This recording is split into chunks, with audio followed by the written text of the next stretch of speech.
Hey guys, Steven here, Fanatic Perspective. So this week was actually my birthday on Wednesday, and it's been a rough week as the year has been rough in 2020. And I wanted to take some time. I'm not sticking to sports today. Just wanted to take some time and it's my channel and a lot of stuff on my heart. And recently, the news regarding the death of Chadwick Boseman, which I want to get into on this video because his career and what I've watched him as an actor, as a man in our community, really resonated with me and was very, very powerful. And I want to touch on him. This week was already tough before I heard the news yesterday on the 28th. This past week, I had a classmate who I hadn't been in touch with since probably middle school, but somebody who I, when I heard his name, immediately, harken back to so many memories of us playing basketball, rivalries, and at school in White Oak, in the Silver Spring area in which I grew up. And I turned 32 years old on Wednesday, and I hear about Junior, we called him Junior, is was murdered Tuesday night at the age of 31, and and we're already having a discussion about Black Lives Matter and young black men in this country and whatnot, and the police are still investigating what happened from the latest I've gathered. And again, I haven't been in contact with him since we kind of went our separate ways, schools and whatnot in middle school. But I've always seen Junior from afar through my other friends who kept in touch with him, basketball, social life and different circles and what have you. And Facebook also allows you to kind of see where people go, and LinkedIn, and see that he graduated from college and University of Maryland Eastern Shore and had a sociology degree and started his own businesses and was a social worker and doing work for homelessness in DC. And just it's sad. It's sad, and my heart hurts for his family. My heart hurts for my friends. Junior's real name was Adam Fonyen, and another second classmate I've lost this year to gun violence. One in this situation, we don't know the details. The other was another classmate of mine who was dealing with mental illness and had altercation with law enforcement and was shot and killed.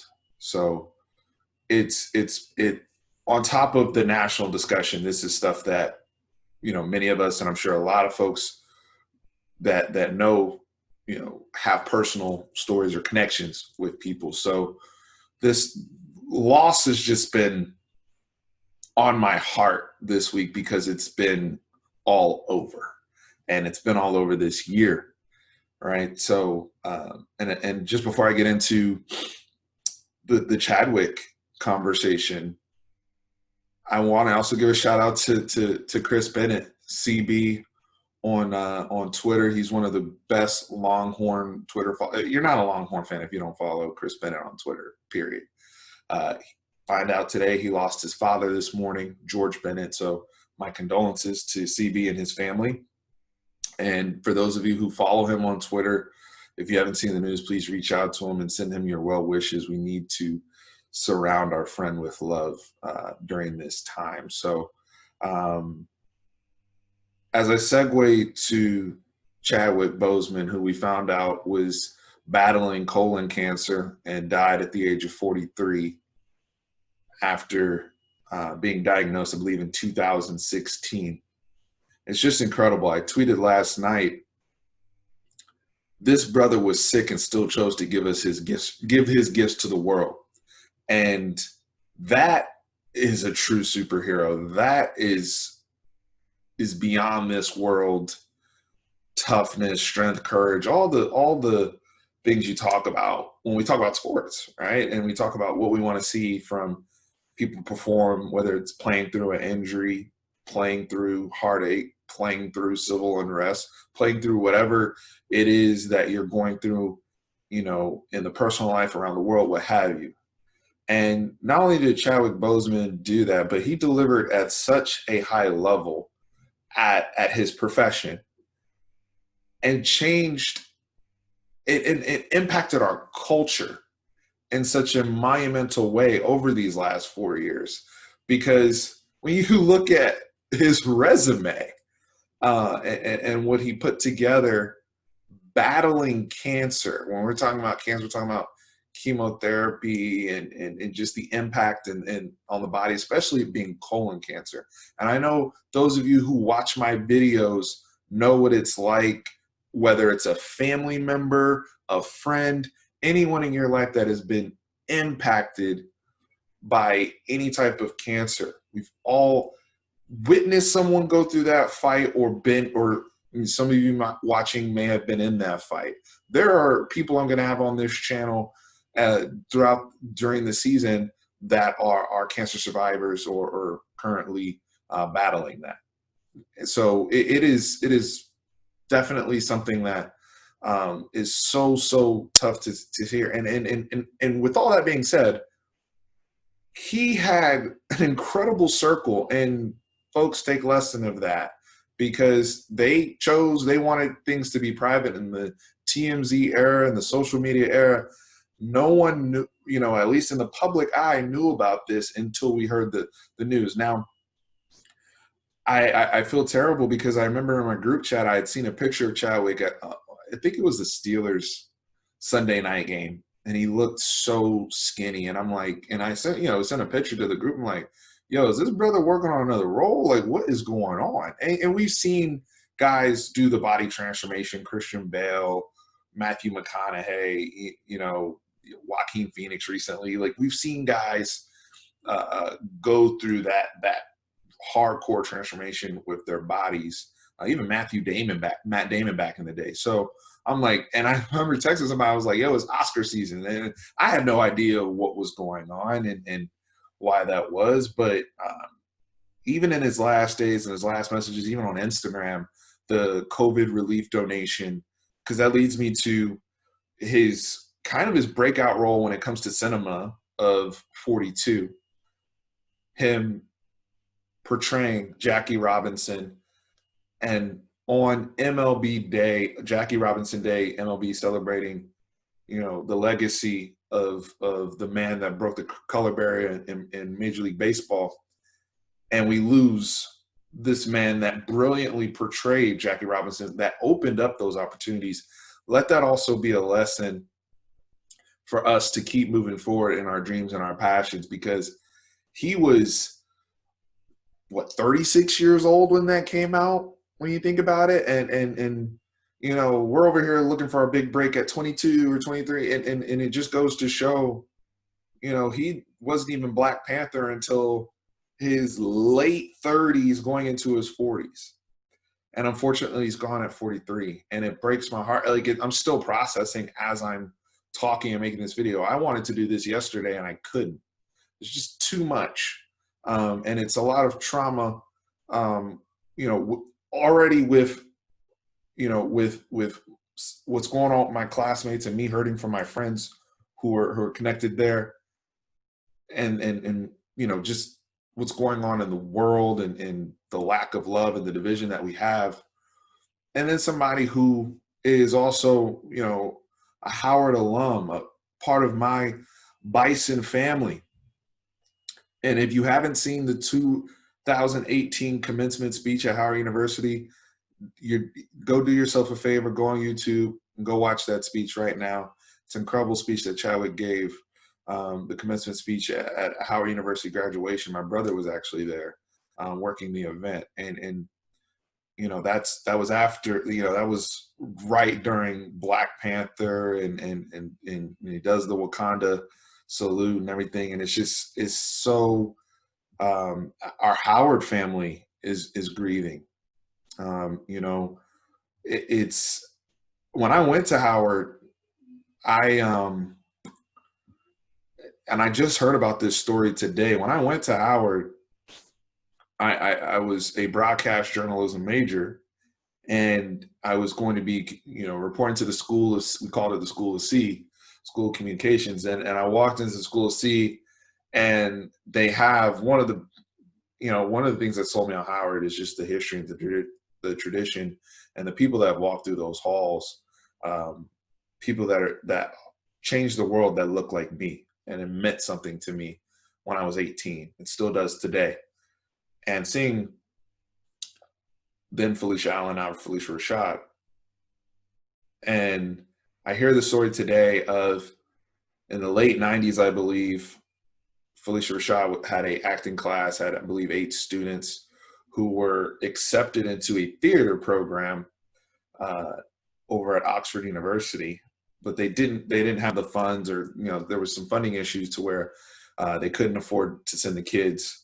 And with Felicia's connections and just power of networking, Denzel Washington came in and fit the bill to send those 8 students to Oxford.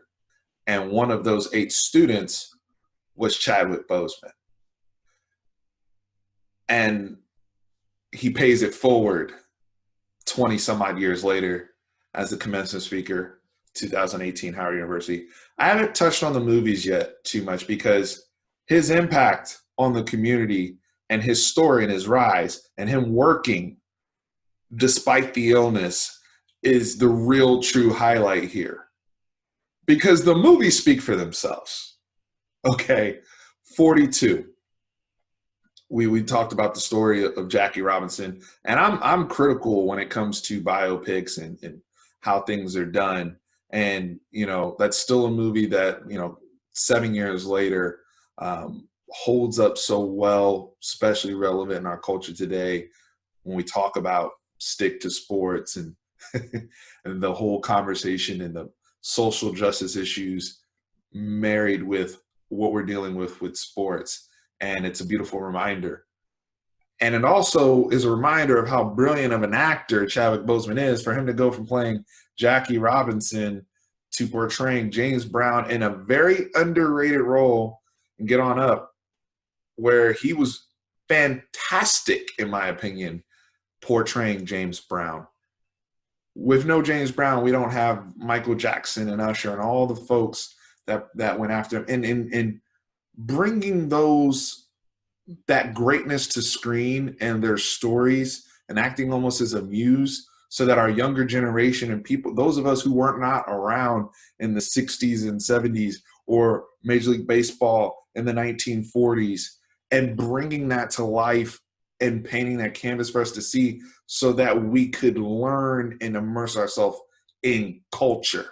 That is, it blows my mind how talented this brother was, and he's gone.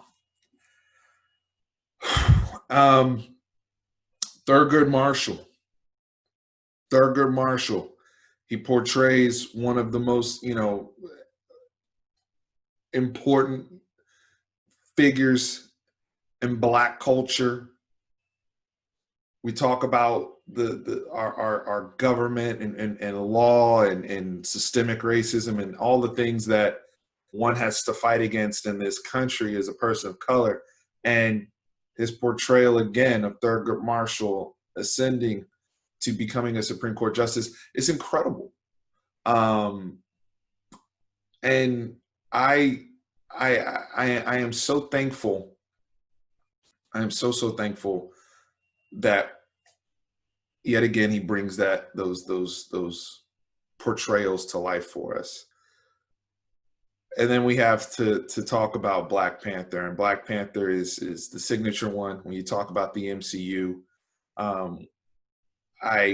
When I first started this channel, I actually wanted it to be an immersion of sports and pop culture / movies, because I almost as big a comic book nerd and movie nerd as I am a sports head, just being real. And I don't get to talk about it very much on this channel, but when he was introduced in Civil War, and you see the brother come on screen and the presence that he has and the strength that he has, I was like, okay, we got one. Because we've always, brothers have always, I mean, we've had some decent opportunities. I actually liked the original Wesley Snipes Blade, but it's never been portrayed the way Chadwick got to do with T'Challa, and showing that king energy, and then transitioning from Civil War, which is probably second or third. It's in my top 5 on my MCU films. Infinity War. I'd probably put Winter Soldier number 1, then Infinity War, and then probably Endgame. And those right there in the mix in that 5. But Winter Soldier is probably my number 1. But Civil War and his introduction, and you see him fighting Bucky very early in the movie. We haven't fully been introduced to T'Challa's character yet, and understanding what his intentions are. And they have the interaction with Bucky, and Bucky is also Bucky is, AKA the Winter Soldier, and he's souped up at that point. And T'Challa not only goes head to head with them, but pushes him back in retreat without really even having the suit on. And it was just seeing that on film was so inspiring. And then seeing what Ryan Coogler and Michael B. Jordan and Lupita Nyong'o did, and Angela Bassett, and what they did in Black Panther in 2018, and seeing that king energy, that king and queen energy, seeing our people put in a position where we are, technologically advanced and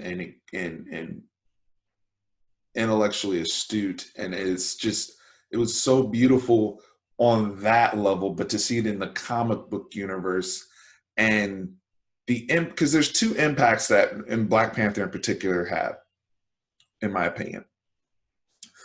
Number 1 is the children. When you have kids that want to be T'Challa and want to be the Black Panther for Halloween, not just Black children, but all kids, right? That are saying, I want to be the same way people wanted to be Iron Man. They gave him that type of respect and energy.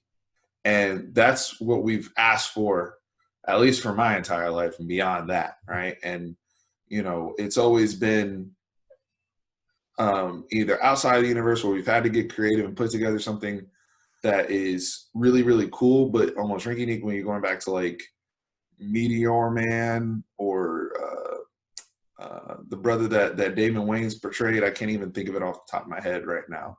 But and David Alan Grier. What was that movie? I gotta bring that up real quick. But Blank Man. But like, we've always had like that, and that's dope. And I'm not crapping on that, but we've never had that Iron Man level type of superhero until they gave us Black Panther. And so the impact that it has on children is incredible. But the second thing, and that really personally resonated with me, because I don't have children, I just, this is just more of an observational point. But the second thing for me was African pride. Because growing up, I'll be real with y'all, and it wasn't cool to have an African last name. Your name is Ngati, right? Like, that's my last name, Ngati. My middle name, when I say my middle name, Kwela, and it's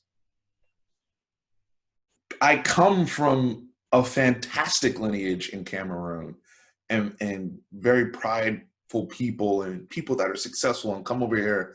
And as my father says all the time, they are lawyers, they are doctors, they are engineers, right? And we get here, and we're second year, and we're mixed in with all sorts of kids, and you get called African booty scratcher in school, and people are making fun of the foods that you eat, and it's, oh, you eat fufu and all this type of stuff, and the poking and prodding. And that's why you see so many of my Ghanaian brothers, my Nigerian brothers, I'm personally Cameroonian, Sierra Leone folks, a lot of our West African people are funny and witty because we had to be on guard all the freaking time growing up.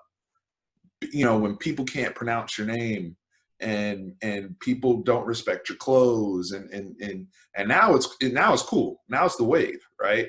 But a big part of that, and a big part of the culture, was what Black Panther brought to us on the big screen. So I'm thankful for that, because there's other kids now that are growing up that have those same last names that I have in my, that I have, right? And have the parents that have come over, and they can be proud. They can be dope and celebrate themselves, and eat their food and rock their gear, and not be ridiculed for it, and be accepted, right? And so that's why what they show on screen is so important, because my generation, we didn't have that growing up. You just had to just fight through it, and hopefully you don't get roasted that day. But it's a reality. It's a reality that a lot of folks deal with. And I just, cancer sucks. Cancer sucks. And they took such a good one from us. For us to lose, freaking Black Mama in 1 year, a Black Panther, COVID, all the, now 180,000 Americans, almost 1 million people worldwide, to COVID-19 and the civil unrest that we have in our country with our Black brothers and sisters who are, going down, and the lack of justice.